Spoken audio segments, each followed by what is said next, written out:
জামায়াতে ইসলামী বিএনপিকে বন্ধু বললেও বন্ধুর মতো আচরণ করে না বলে মন্তব্য করেছেন বিএনপি চেয়ারপারসনের উপদেষ্টা জয়নুল আবদিন ফারুক। বিকেলে নোয়াখালীর সোনাইমুড়ি উপজেলার অম্বরনগর উচ্চ বিদ্যালয়ে বিপুল সংখ্যক নারী প্রতিনিধিদের নিয়ে সমাবেশে যোগ দিয়ে একথা বলেন তিনি।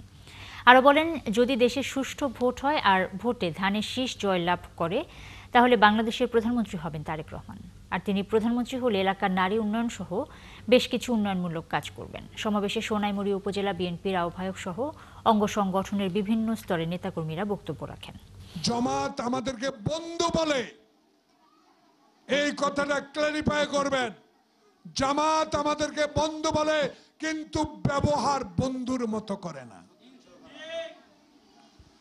ঘরে ঘরে লোক পাঠান, এ অবলা মা মা সন্তান স্বামী ছাড়া তারা কিছুই বুঝে না।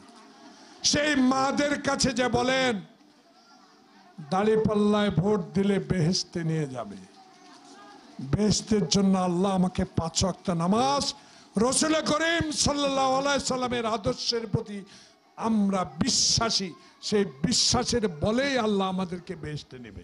আমি কথা দিয়ে গেলাম মায়েরা, যদি ধানের শীষ সুষ্ঠু ভোটে জয়লাভ করে, ইনশাআল্লাহ সুষ্ঠু ভোট যদি হয়, বাংলাদেশে তারেক রহমান হবে প্রধানমন্ত্রী।